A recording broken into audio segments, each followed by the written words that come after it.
On today's Locked On Thunder podcast, the Oklahoma City Thunder beat the Orlando Magic and improved to 7-0. What's been the most impressive start to this season, and how good can this team be?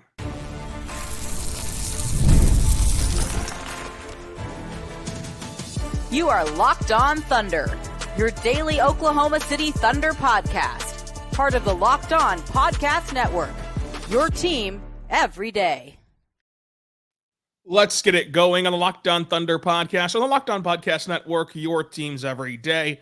I am your host, media member, and beat writer for Thunder on SI, Rylan Styles. Follow me on Twitter at Rylan_Styles. Follow the show on Twitter at LOThunderPod. Email the show, LOThunderPod@gmail.com. On today's show, we're going to dive into the Thunder 7-0 start and what's been the most impressive part of this beginning of the season. Any concerns early on, even though they've been pretty good so far, and how good can this team be? We're joined by Brandon Rabar at Brandon Rabar on Twitter, dailythunder.com, 1077 The Franchise, KREF, just everywhere in the world. Brandon, how you doing today? I am good, but enough about me. This is the Rylan Styles birthday edition of Locked On Thunder. First things first, happy birthday, Rylan. Thank you. That's I really appreciate that. Let's talk Thunder. They beat the Orlando Magic. It was a game of basketball, and that's pretty much it. My biggest takeaways about this game was actually more so about the Magic, like how bad they are without Paolo Banchero and how he is just the straw that stirs the drink. I mean, they literally had no form of offense, which is not good when you play the Thunder. Like, it is a recipe for disaster. And so Orlando just had no shot in this game. Yeah, so that was the thing. This Thunder defense, obviously the best in the NBA this season. And if you're going up against them without your best scorer and outside of Paulo, you really, like you said, don't have, like, they're guards. Like, who are you worried about if you're the defense when you're facing the Magic when it comes to their guards? Like, as far as like score, like Jalen Suggs is a great player, but he's a defender first, and he'll score some. But as far as like creators, like setting up this offense, when you have Lou Dort, Alex Caruso, Cason Wallace, J-Dub, Shea to throw at these guards, I mean, an already like kind of suffering offense without Paulo against this defense, it's kind of unfair, quite honestly. So the best they could hope for was kind of just going jumbo and hoping to score in the paint. But even playing small, the Thunder's defense, even Chet only played like 22 minutes last night. So the majority of the game, he was on the bench, and the Thunder still dominated this game. Yeah, that was very impressive. I think that this game had the exact same feel that the other six did, where it was just the Thunder. I think they got out to a better start in this one than they typically have. But the game was close for a little bit, and then it was no longer close, and it was really never close again. The avalanche did come. It was like a 9-0 run by Isaiah Joe by himself to really put this game away. And you were able to manage your minutes very, very well in this game. You mentioned Chet. He only played 22 minutes, but that was only because of the rest factor. I know that there was a lot of concern that he might have been hurt. He was just resting. And I think that that's a smart play because this Orlando team was toothless in this game. I mean, there was just no way that they were going to come back. You could have played Leones the entire fourth quarter. They wouldn't have came back. So when you're looking at how you can kind of manage and survive, frankly, a stretch where Jay Will is out 4 to 6 more weeks and Hartenstein is still out, and we don't really know about Kenrich and what his plan will be and when he returns. Like, you're still going to have to survive pretty significant minutes without a backup center. And in this span here, Chet's going to have to play the best player in the world, the best center in the world, twice come Wednesday. And he's played traditional centers along the way, like Clayton Capella and like Zubac and like all these other guys who present difficult matchups.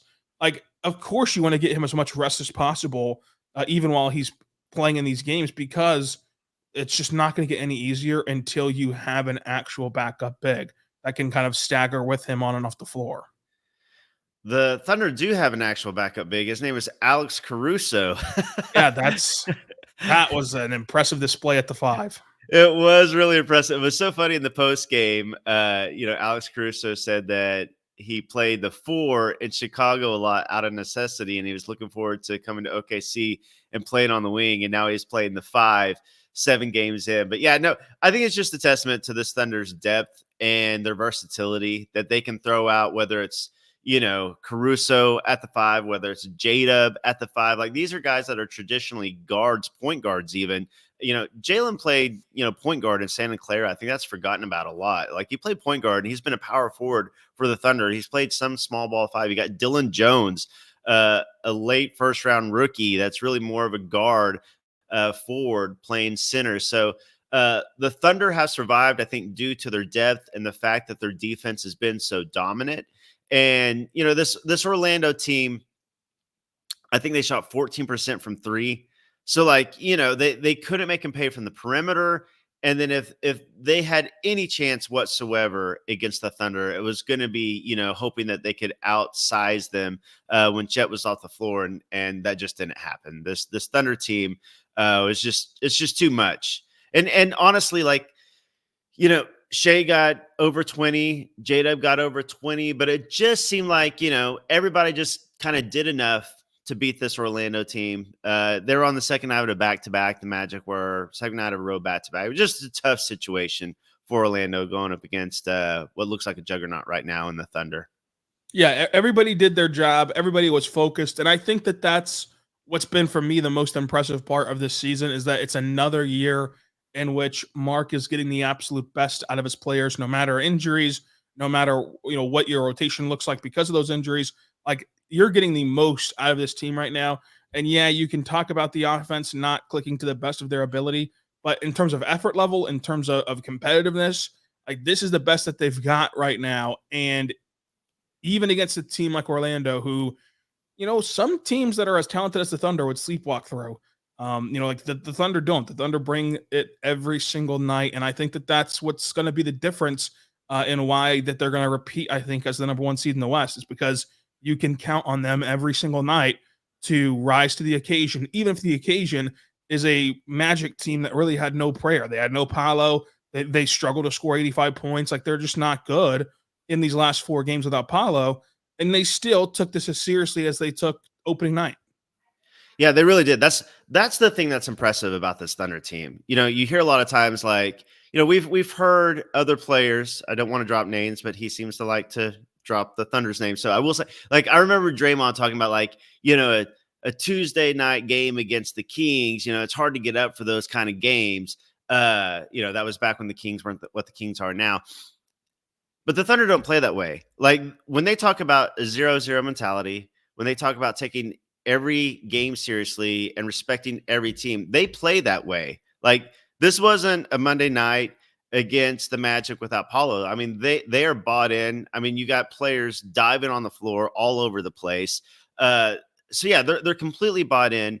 And even if you're struggling as far as offense goes, as far as shooting goes, when you play defense and buy in on defense, like 1 through 15, like the Thunder do, or really 1 through 17 or 18, like the Thunder do, you're going to win a lot of games just based on that tenacity and that effort. And the Thunder are doing that right now. Like, no matter what's going on the offensive end, when everybody's bought in defensively and you have the defensive talent that the Thunder do, you're going to win a lot of games. Yeah, you're going to get the stops strung together enough to where even if your offense goes stagnant, as it did in this game, they had a 19-point quarter, and it not only did not end their game, it not only just didn't let them just cling to a game, it let them keep the lead and then go and extend it later on. Like, they were able to survive a 19-point second quarter, and that was just entirely because of their defense. And because of, as you mentioned, diving on the floor, the Caruso diving for a loose ball and Army crawling to the basketball and ripping it away and throwing it over. It was just an impressive hustle play, and the Thunder dominate every hustle stat. Like, so, they're kind of bearing the fruits of that early on this season. But we'll continue talking about what's been the most impressive part. Is there anything that you wanting to see more of, or see the Thunder do something better? And how good can this team be?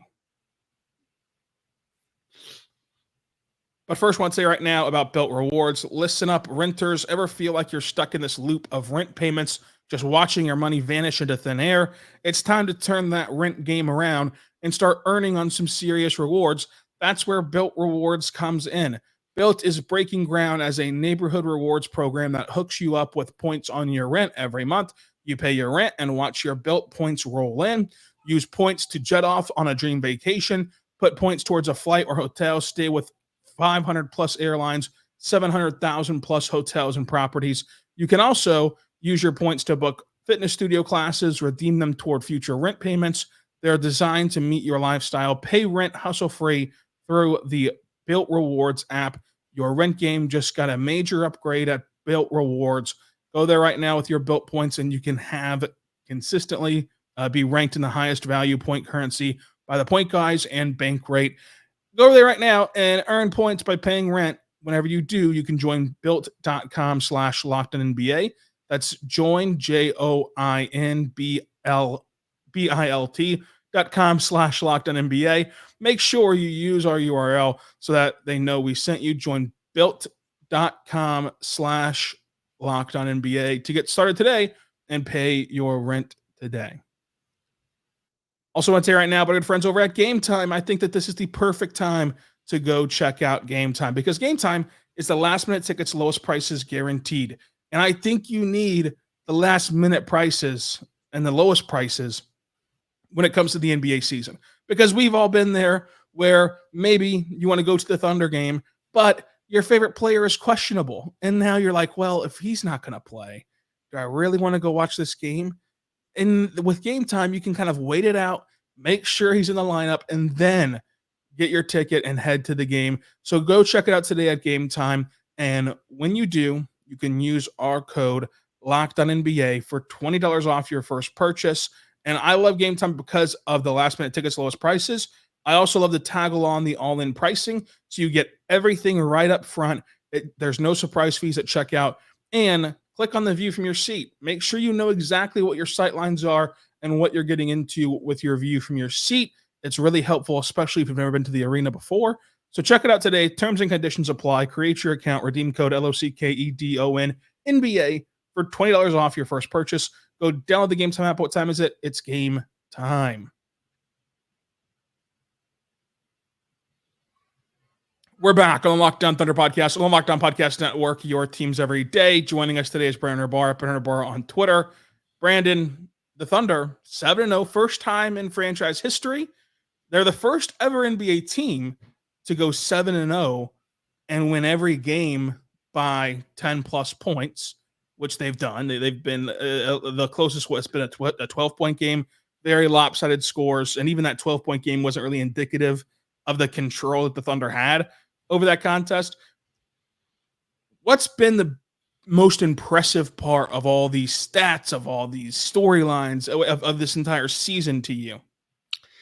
I think it's got to be the defense. And, the fact that they have the most steals and blocks, I think, of any team in a 7-game span since the 90s, something like that. I can't remember. There's been so many tidbits of stats that have gone around, but just basically overall, the answer is the defense. Like how dominant the defensive rating right now is one of the best all time. Like the amount of steals and blocks that the Thunder are getting, one of the best all time. Like the leading deflections, loose balls recovered. Like every defensive and effort stat you can look at has been impressive. So to me, that's what's been the thing that jumps out the most. Is it's got to be the defense. And we knew coming in that this defense was going to be elite. I think that we talked on this show how this was going to be the best defense in the NBA this season. And there were questions like, could it be one of the best all time? And so far, it's 7 games, very small sample size.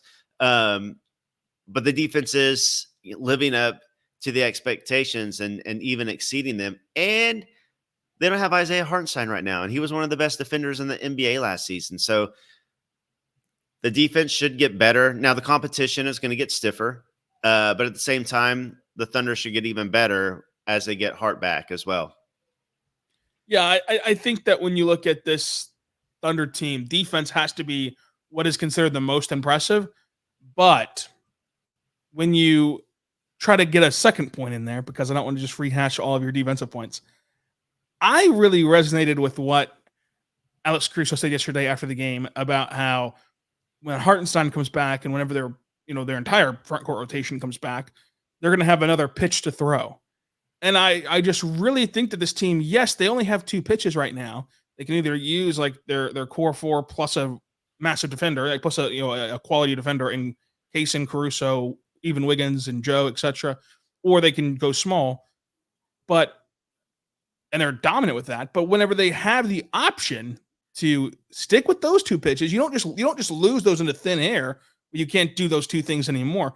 All you do is add in an ability to have a rim protector on the floor at all times. You can go double big. You can just do so much more when Hartenstein comes back. And specifically, I think when Hartenstein comes back, not only does he give you another pitch in terms of how you like physically look and how you can execute, but my biggest concern, and it's not really a concern because it's only 7 games, but the reason I don't think that the offense is clicking right now is because, you saw the difference in what it looked like last game whenever J-Dub was on it against the Magic, and whenever he was on his hot streak, the offense was absolutely clicking. Whenever he got stagnant and the rest of the team got stagnant, the offense dissipated. I think that it all comes down to how Shea, J-Dub, and Chet perform offensively, and J-Dub will be helped out so much by the return of Hartenstein. And it just frees him up on the floor to get to those mid-range spots, to get to the rim at will. I just think that it will unlock something more on both ends, not just defensively, having another big in there. So I think that the most impressive part to me is you're doing all this without your best pitch. Like, your best pitch is getting both those guys healthy. Yeah, and on the offensive end, Hartenstein, the playmaking that he can provide from the high post, one of the best passing bigs in the league. So he'll provide that offensively, his floater, his money. But one of the kind of underlooked things that I'm looking forward to, and the Thunder talked about this in training camp, was his screening. Like, the physicality he can bring and the screens that he's going to set for J-Dub, for Shea, and the space that creates for them, whether that's, for a jump shot or driving to the rim, I think is kind of being overlooked as far as like what he can provide to the offense. Because it's like you don't get anything in the stat sheet for a screen. But I just think that just opens up room, and any extra room you can give J-Dub or Shea is going to make them that much more deadly as far as scoring. I would refer you to David Locke and screen assists whenever you say you don't get any stat sheet love for screens. And I just think that with Hartenstein, I don't keep repeating this point because I don't remember all the pods I've said it on. I know I've said it on the show at least once.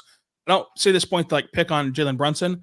Look at Jalen Brunson, who's a phenomenal player, and he's been a phenomenal player with and without Hartenstein throughout his whole career, even going back to Dallas. But look at what his quality of shot and quality of life as a scorer was last year playing off Hartenstein versus this year having to find it without Hartenstein. That's how important that Hartenstein is. So yeah, Hartenstein's numbers might not be the gaudiest, but look what level it unlocked for Brunson's numbers because he was out there, because he was creating space, and because he was doing all those things. So that's why I don't really have a concern for this team. If I because again, I think that J-Dub has to be better than he was over the weekend for this offense to get good. But over the weekend was a 6-game sample size, and we have a 60+ game sample size of a year ago of J-Dub being just phenomenal offensively and ultra efficient. Plus his rookie season, he was ultra efficient and really good offensively whenever he was asked to do more. So to me, you can't call that a concern if you're not really concerned about it. The only thing I think that the Thunder could do better is finding someone who can throw a lob, because you see these areas of and hopefully it's eventually Shea, but he missed Chet on 2 lobs yesterday, just flat out missed him. And then because, in my opinion, it was because he's not confident in his ability to throw a lob, he threw this pocket pass trying to thread the needle in between 2 grounded Magic defenders, where if you just unlock Chet's verticality spacing offensively with a lob there, it's not a turnover and it's 2 points. But instead, you had to try to fire in a bounce pass between 2 guys, and it got taken away by the Magic. I think that that's the really only part of this team that they're not maximizing right now. Of the players out there, of the players who are healthy and playing, I think everyone is playing above their skis on the margins. And then your top three guys in Shea, Chet, and J-Dub, they all are having varying success, but very explainable. On like any of their deficiencies, very explainable, very, very much like something that you're on board with. For example, Shea shooting more threes. Yeah, he's not shooting the three ball well, but he is taking more of them. In the long run, I think that that'll be a good thing, actually. So it's not really a concern. And with Chet and with J-Dub, you can go through those two things as well. So my only thing that I think that they're not doing well, and I don't really see a way for them to do it well because I just don't believe in the lob passers on this team, is unlocking some of that vertical spacing that Chet provides and that Hartenstein can provide. But, how important is that really? Right. I mean, that's typically just a couple plays a game.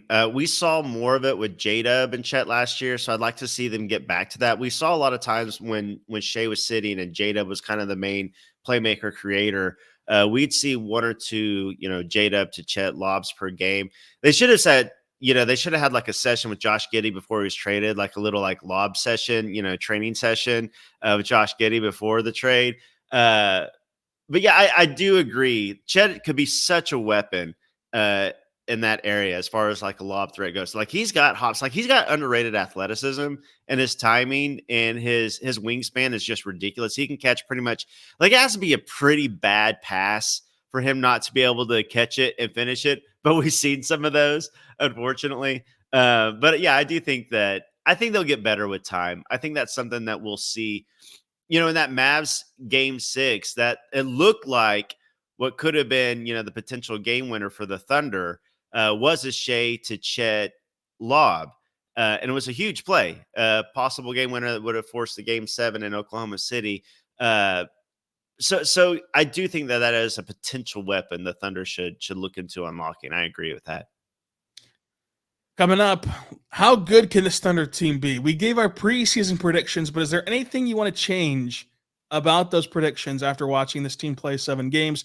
And who has stood out the most in Oklahoma City? But first, I want to say right now about our good friends over at FanDuel. Go check out FanDuel today because you can tackle football season and NBA action at America's #1 sportsbook. Right now, new customers can bet $5 and get $150 in bonus bets if you win. The FanDuel Sportsbook app gives you everything you need to place a live bet in the NFL as all in one place, including spreads, player props, over-unders, whether you're in the middle of the game or you're just checking out the latest spreads and money line to see if you want to bet on something before a game. You can go there and visit FanDuel.com to join today. And when you do, and you're a new customer, you get $150 in bonus bets if you win your first $5 bet. That's FanDuel.com. You can also, of course, bet on the NBA. No action on Tuesday, but on Wednesday, which we'll be back after this game, the Thunder take on the Nuggets. The Thunder are 4.5-point road favorites in Denver. So you can go check that out at FanDuel. Also, I'd say right now, but our good friends over at Hims. Guys, sometimes intimate moments can come spontaneously, and you always got to stay ready to perform in the bedroom. Hims provides access to treatments that can help you stay hard and last longer, giving you that boost of confidence so you can be ready when the mood strikes. Hims is changing men's healthcare by providing you the access to affordable sexual health supplements and treatments from the comfort of your own couch. Hims provides access to the range of a doctor-tested ED treatment like chewable hard mints and Viagra and Cialis, and their generics for up to 95% cheaper. The process is 100% online, so there's no need to go to an uncomfortable doctor's visit. Just answer a series of questions on their website, and a medical provider will determine what's right for you. If prescribed, your medication ships directly to you in discreet packaging for free. No insurance is needed. One low price covers everything from treatments to ongoing care. With hundreds of thousands of trusted subscribers, Hims can help you find the ED option that works for you. Start your online visit today at hims.com/lockedon. That's HIMS.com/lockedon for your personalized ED treatment option. Hims.com/lockedon. The products mentioned are chewable compound products, which are not approved or verified for the safety or efficiency by the FDA. Prescriptions require an online consultation with a healthcare provider who will determine if appropriate. Restrictions apply. See website for details and important safety information. Subscription required. Prices vary based on product and subscription plan. We're back on the Locked On Thunder podcast on the Locked On Podcast Network, your teams every day. Brandon, who has stood out the most to you during the 7-0 start? And there's like 1,000 different branches you could go off this tree, but who has stood out the most to you this season?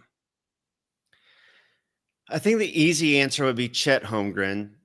He's been phenomenal this year, but I'm not going to go with Chet because that is the easy answer. I'm going to go with Cason Wallace.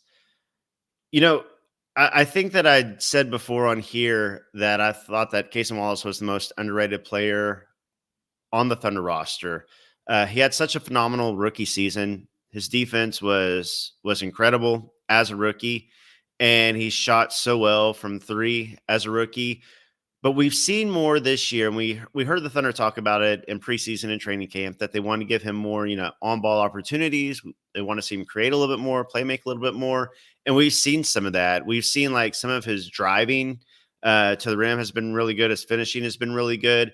His defense, I think, has been even better, and kind of lost in the shuffle of Alex Caruso and Lou Dort and Chet Holmgren and all the steals and this defensive talk. I think Cason Wallace is a really important piece to all of this. And his minutes, like when he plays, he is making a real impact.